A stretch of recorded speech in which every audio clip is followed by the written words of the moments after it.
2025 November 25 Krishnagiri ജില്ലയിലെ ബർഗൂറിന് സമീപമുള്ള ഐകണ്ടം കോട്ടപ്പള്ളി പഞ്ചായത്തിന് കീഴിലുള്ള അപ്പർ ശ്രീനിവാസപുരം സ്വദേശിയായ മണികണ്ഠന് ആ രാത്രി ഒരു നിമിഷം പോലും ഉറങ്ങാൻ സാധിച്ചില്ല.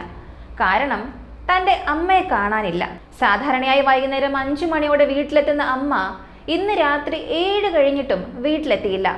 ആദ്യം വഴിയിൽ ആരെയെങ്കിലും കണ്ട് സംസാരിച്ച് സമയം താമസിച്ചിരിക്കാം എന്ന് മണികണ്ഠൻ കരുതി. പക്ഷെ സമയം കടന്നു പോകുന്തോറും ആ സാധാരണ ചിന്ത ഭയമായി മാറി തുടങ്ങി.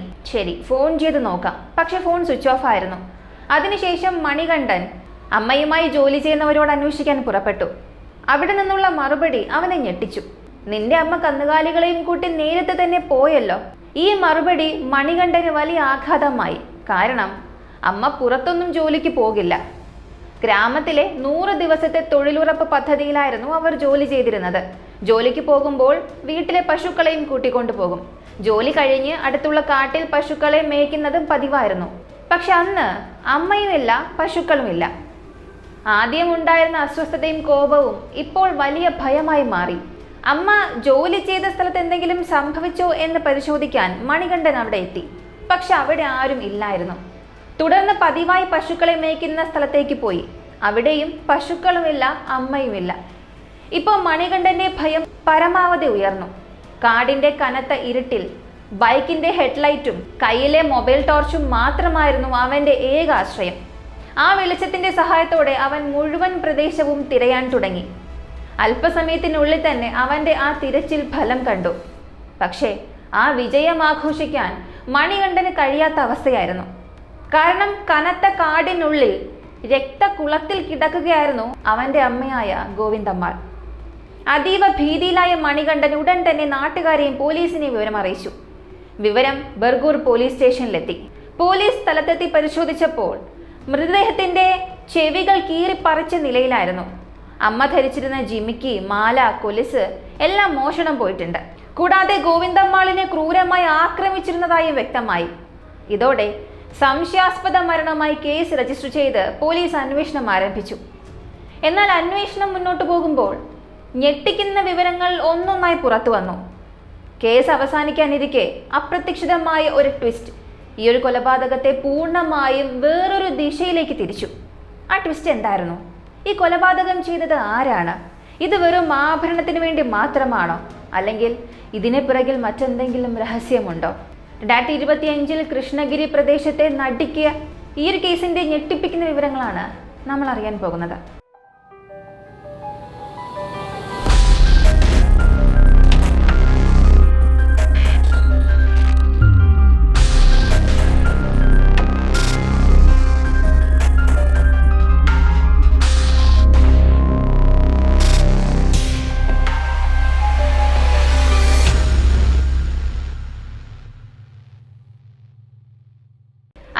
വയസ്സുള്ള ഗോവിന്ദമ്മാൾ കൃഷ്ണഗിരി ജില്ലയിലെ അപ്പർ ശ്രീനിവാസപുരം സ്വദേശിനിയാണ്. അവർക്ക് ആകെ 4 മക്കളുണ്ട്. 7 വർഷം മുൻപ് ഭർത്താവ് മരിച്ചു. എല്ലാ മക്കളും വിവാഹം കഴിഞ്ഞ് വേറിട്ട് താമസിക്കുന്നുവെങ്കിലും മണികണ്ഠൻ അമ്മയോടൊപ്പമാണ് താമസിച്ചിരുന്നത്. വീട്ടിൽ വളർത്തിയിരുന്ന പശുക്കളെ മേയ്ക്കുകയും 100 ദിവസത്തെ തൊഴിലുറപ്പ് പദ്ധതിയിൽ ജോലി ചെയ്യുകയും ചെയ്തിരുന്ന അവരുടെ ആ സമാധാനപരമായ ജീവിതം ഞാൻ ഇൻട്രോയിൽ പറഞ്ഞതുപോലെ 2025 നവംബർ 25 ദുരൂഹമായി അവസാനിച്ചു. മഴ പെയ്തുകൊണ്ടിരുന്ന വനപ്രദേശത്ത് അമ്മയുടെ മൃതദേഹം കണ്ടെത്തിയ മണികണ്ഠൻ ഉടൻ തന്നെ പോലീസിനെ വിവരം അറിയിച്ചു. പോലീസും ഇതൊരു സംശയാസ്പദ മരണമായി രജിസ്റ്റർ ചെയ്ത് അന്വേഷണം ആരംഭിച്ചു. ആദ്യഘട്ടത്തിൽ പോലീസിന്റെ മുഴുവൻ ശ്രദ്ധയും ഗോവിന്ദമ്മാളിന്റെ ആഭരണങ്ങൾ കാണാതായ സംഭവത്തിലായിരുന്നു. അതിനാൽ ഇത് കവർച്ചയ്ക്ക് വേണ്ടി നടത്തിയ കൊലപാതകമായിരിക്കാം എന്ന ഒരു കോണിൽ നിന്നാണ് പോലീസ് അന്വേഷണം ആരംഭിച്ചത്. ആദ്യം സംഭവം നടന്ന പ്രദേശത്തുള്ള എല്ലാ റോഡുകളിലെയും CCTV ദൃശ്യങ്ങൾ പോലീസ് ശേഖരിച്ചു. ആ പ്രദേശത്ത് നടന്നുപോയ എല്ലാവരെയും സൂക്ഷ്മമായി നിരീക്ഷിക്കാൻ തുടങ്ങി. പക്ഷേ ആരെയും സംശയാസ്പദരായി തോന്നിയില്ല. അതിനുശേഷമാണ് പോലീസ് തങ്ങളുടെ തന്ത്രം മാറ്റിയത്. 1 മാസം പഴക്കമുള്ള എല്ലാ CCTV ദൃശ്യങ്ങളും വീണ്ടും ശേഖരിച്ച് വളരെ ശാന്തമായി പരിശോധിക്കാൻ തുടങ്ങി. അപ്പോഴാണ് ആ ദുരൂഹമായ വ്യക്തി പോലീസിന്റെ ശ്രദ്ധയിൽപ്പെടുന്നത്. ആ പ്രദേശത്ത് ചുറ്റി നടന്നിരുന്ന ഒരാളുടെ പെരുമാറ്റം വളരെ സംശയകരമായിരുന്നു. അവന്റെ ശരീരഭാഷയും കണ്ണുകളിലെ ഭയവും എല്ലാം ഒരു കുറ്റവാളിയുടെ സ്വഭാവം പ്രകടിപ്പിക്കുന്നതായിരുന്നു. അതുമാത്രമല്ല, അയാൾ അവിടെ നിന്നും പോകുന്നതിനിടയ്ക്ക് ക്യാമറയുടെ സൈറൻ പെട്ടെന്ന് മുഴങ്ങി. ആ ശബ്ദം കേട്ട ഉടനെ അയാൾ ഭയന്ന് ജീവൻ കയ്യിലെടുത്തതുപോലെ ഓടി കാടിനുള്ളിലേക്ക് മറയുകയും ചെയ്തു. ഇതെല്ലാം അതേ CCTV ദൃശ്യങ്ങളിൽ വ്യക്തമായി പതിഞ്ഞിരുന്നു. ഇത് കണ്ട പോലീസ് ഉടൻ തന്നെ ആ വ്യക്തിയെ തിരിച്ചറിഞ്ഞു സ്റ്റേഷനിലെത്തിച്ച് കർശനമായി ചോദ്യം ചെയ്യാൻ തുടങ്ങി. ചുരുങ്ങിയ സമയത്തിനുള്ളിൽ തന്നെ കുറ്റവാളി ഞാൻ തന്നെയാണെന്ന് അയാൾ സമ്മതിച്ചു. അതോടെ പോലീസ് ഉടൻ തന്നെ കേസ് രജിസ്റ്റർ ചെയ്തു. പക്ഷെ അതിന് പിന്നാലെ സംഭവിച്ചത് ഏറെ ഞെട്ടിപ്പിക്കുന്നതായിരുന്നു. അതെ, അയാൾ കുറ്റം സമ്മതിച്ചിരുന്നു. പോലീസും FIR രജിസ്റ്റർ ചെയ്തു. എന്നിട്ടും പിന്നീട് പോലീസ് അയാളെ സ്റ്റേഷനിൽ നിന്നും ജാമ്യത്തിൽ വിട്ടയച്ചു. കാരണം അയാൾ സമ്മതിച്ച കുറ്റം കൊലപാതകം അല്ലായിരുന്നു.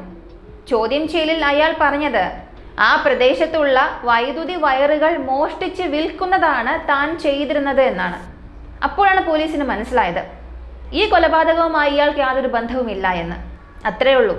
പോലീസിന്റെ വലിയ പ്രതീക്ഷ അതൊരു ഫോൾസ് അലാറമായി മാറി. ഇപ്പോൾ വീണ്ടും അന്വേഷണം പൂജ്യത്തിലേക്ക് തിരികെ പോയി.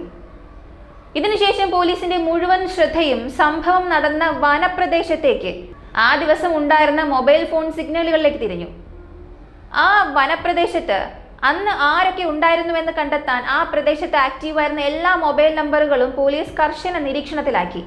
പക്ഷെ അവിടെ മറ്റൊരു വലിയ പ്രശ്നം ഉണ്ടായിരുന്നു. അത് മലനിരകളുള്ള ഒരു മഴക്കാടായതിനാൽ അവിടെ മൊബൈൽ സിഗ്നൽ വളരെ ദുർബലമായിരുന്നു. കൂടാതെ 100 ദിവസത്തെ തൊഴിലുറപ്പ് ജോലിക്കായി നിരവധി ആളുകൾ അവിടെ എത്തിയിരുന്നു. അതിനൊപ്പം ആടുകളെയും പശുക്കളെയും മേയ്ക്കാൻ വന്നവരും മറ്റു ജോലിക്കായി എത്തിയവരും അവിടെ ഉണ്ടായിരുന്നു. അതുകൊണ്ട് തന്നെ ഒരേ സമയം അനേകം മൊബൈൽ നമ്പറുകൾ ആക്റ്റീവായിരുന്നു. അതിനാൽ ഇത്രയും വലിയ ഡാറ്റയിൽ നിന്ന് യഥാർത്ഥ കൊലയാളിയെ കണ്ടെത്തുക പോലീസിന് പ്രതീക്ഷിച്ചതിലും കൂടുതൽ വെല്ലുവിളിയായി. എന്നിരുന്നാലും പോലീസ് പിന്നോട്ട് പോയില്ല. ഇതൊരു വലിയ വെല്ലുവിളിയായി ഏറ്റെടുത്തവർ ആ പ്രദേശത്തെ മൊബൈൽ ടവറുകളിൽ രേഖപ്പെടുത്തിയ സിഗ്നലുകൾ രാവും പകലും നിരീക്ഷിക്കാൻ തുടങ്ങി.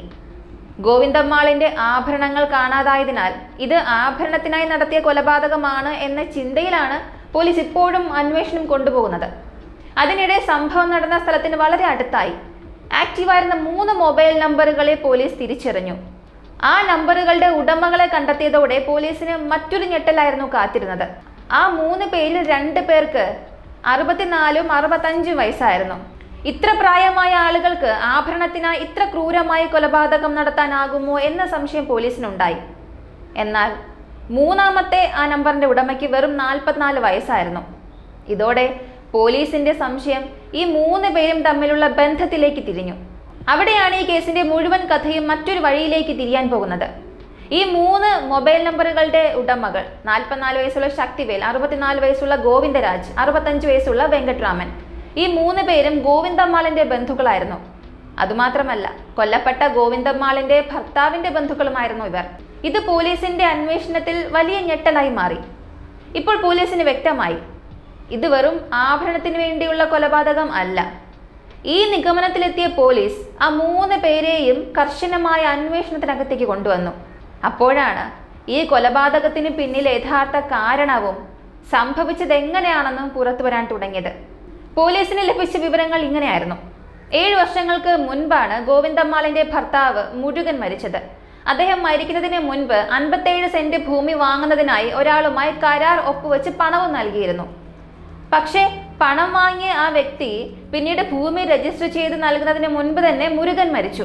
ഇതിനുശേഷം മുരുകന്റെ മൂത്ത സഹോദരന്റെ മകനായ ശക്തിവേൽ ആ ഭൂമി സ്വന്തമാക്കി വാങ്ങിയതായാണ് പറയപ്പെടുന്നത്. ഇത് ഗോവിന്ദമ്മാളിന് ഒരിക്കലും സഹിക്കാനായില്ല. എന്റെ ഭർത്താവിന് സ്വന്തമാകേണ്ട ഭൂമി നിങ്ങൾ കയ്യേറി വാങ്ങി, നിങ്ങളൊന്നും ഒരിക്കലും നന്നാകില്ല. ഇങ്ങനെ ശക്തിവേലിനോട് പതിവായി വഴക്കിടുകയും ഗ്രാമക്കാരുടെ മുന്നിൽ വെച്ച് അപമാനിക്കുകയും ചെയ്തു. ഇത് ഗോവിന്ദമ്മാളിന്റെ ഒരു പതിവായി തന്നെ മാറി. ഗോവിന്ദമ്മാൾ ഇങ്ങനെ കോപത്തോടെ ശകാരിക്കുന്നത് പതിവായി മാറിയിരുന്നുവെങ്കിലും ആ കോപം ഇത്രയും വലുതാകാൻ പിന്നിൽ മറ്റൊരു കാരണമുണ്ട്. കാരണം ശക്തിവേൽ സ്വന്തമാക്കിയ ആ ഭൂമിയിൽ പുതിയൊരു വീട് പണിതിരുന്നു. അതോടൊപ്പം ഗൃഹപ്രവേശം ചടങ്ങും നടത്തിയിരുന്നു. ഇതെല്ലാം കണ്ടപ്പോൾ എന്റെ ഭർത്താവിന് സ്വന്തമാകേണ്ട സ്ഥലത്ത് മറ്റൊരാൾ വീട് പണിത് താമസിക്കുന്നു എന്ന ചിന്ത ഗോവിന്ദമ്മാളിന്റെ ആ കോപം അതിരുകടക്കാൻ കാരണമായി. അതോടെ അവർ ശക്തിവേലിനോട് വളരെ കടുത്ത രീതിയിൽ വഴക്കിടാൻ തുടങ്ങി. അതുമാത്രമല്ല, ഈ വിഷയത്തിൽ ശക്തിവേലിനെ പിന്തുണച്ച ബന്ധുക്കളായ വെങ്കട്രാമനെയും ഗോവിന്ദരാജനെയും പോലും അവർ പൊതുവേദിയിൽ മോശമായി അധിക്ഷേപിക്കാറുണ്ടായിരുന്നു. ഈ അപമാനം സഹിക്കാനാകാതെ പോയ 3 പേരും ഒടുവിൽ ഒരു ഭീകരമായ തീരുമാനത്തിലേക്ക് നീങ്ങി. ഇത്രയും നാണം കെടുത്തിയ ഗോവിന്ദമ്മാളിനെ ഇനി ജീവിക്കാൻ വിടരുത്. അങ്ങനെ അവർ ശരിയായ അവസരത്തിനായി കാത്തുനിന്നു. ഞാൻ മുൻപ് പറഞ്ഞതുപോലെ ഗോവിന്ദമ്മാളിന്റെ ദിനചര്യ വളരെ സ്ഥിരമായിരുന്നു. 100 ദിവസത്തെ തൊഴിലുറപ്പ് ജോലിക്ക് പോകുമ്പോൾ അവർ പശുക്കളെയും കൂട്ടിക്കൊണ്ടു പോകും. ജോലി കഴിഞ്ഞ് സമീപത്തുള്ള സ്ഥലങ്ങളിൽ പശുക്കളെ മേയിച്ച ശേഷം ഒറ്റയ്ക്ക് വീട്ടിലേക്ക് മടങ്ങുക പതിവായിരുന്നു. ആ ഏകാന്ത അവസ്ഥയെ തന്നെയാണ് അവർ തങ്ങളുടെ പദ്ധതിക്കായി ഉപയോഗിക്കാൻ തീരുമാനിച്ചത്. അങ്ങനെ 2025 നവംബർ 25 വൈകുന്നേരം ആരും അറിയാതെ ആ 3 പേരും ആ കനത്ത കാടിനുള്ളിൽ ഒളിച്ചിരുന്നു. എല്ലാ ജോലികളും കഴിഞ്ഞ് ഗോവിന്ദമ്മാൾ ഒറ്റയ്ക്ക് ആ വനപ്രദേശത്തേക്ക് എത്തിയത് മാത്രം അവർ കയ്യിലുണ്ടായിരുന്ന വടികളാൽ അവരെ ക്രൂരമായി ആക്രമിക്കാൻ തുടങ്ങി. രക്തത്തിൽ മുങ്ങി ജീവൻ രക്ഷിക്കാൻ പോരാടിക്കൊണ്ടിരുന്ന ഗോവിന്ദമ്മാൾ നിലവിളിക്കാൻ തുടങ്ങി. അപ്പോൾ 3 പേരും ചേർന്ന് അവരുടെ കഴുത്ത് ഞെരിച്ച് ശ്വാസം മുട്ടിച്ചു. മരണം ഉറപ്പാക്കിയതിനു ശേഷം ഇത് ആഭരണത്തിനായുള്ള കൊലപാതകമാണ് എന്ന് തോന്നിക്കുന്ന തരത്തിൽ ഒരു നാടകം സൃഷ്ടിച്ചു. കഴുത്തിലെയും ചെവിയിലെയും കാലിലെയും ആഭരണങ്ങൾ അഴിച്ചെടുത്ത് സമീപത്തുള്ള കുളത്തിലേക്ക് എറിഞ്ഞു. അതുമാത്രമല്ല, സംഭവവുമായി ബന്ധപ്പെട്ട എല്ലാ തെളിവുകളും നശിപ്പിക്കണമെന്ന ഉദ്ദേശത്തോടെ ഗോവിന്ദമ്മാളിന്റെ മൊബൈൽ ഫോണും നശിപ്പിച്ചു. ഇത്ര കൃത്യമായി കൊലപാതകം ആസൂത്രണം ചെയ്തിട്ടും ഒടുവിൽ പോലീസിൽ നിന്ന് രക്ഷപ്പെടാൻ അവർക്കായില്ല. 2025 ഡിസംബർ മാസം 1 കൊലപാതകം കഴിഞ്ഞ ഏതാനും ദിവസങ്ങൾക്കുള്ളിൽ തന്നെ പോലീസ് 3 പ്രതികളെയും കണ്ടെത്തി അറസ്റ്റ് ചെയ്തു. ഈ കേസിൽ പോലീസിന്റെ അന്വേഷണത്തെ അഭിനന്ദിക്കേണ്ടതുണ്ട്. അതേസമയം നിയമപരമായി നോക്കിയാൽ ശക്തിവേൽ ഭൂമി പണം കൊടുത്ത് വാങ്ങിയതിൽ തെറ്റൊന്നുമില്ല. കാരണം ഗോവിന്ദമ്മാളിന്റെ ഭർത്താവ് മുരുകൻ ഭൂമി സ്വന്തമാക്കുന്നതിന് മുൻപേ മരിച്ചു.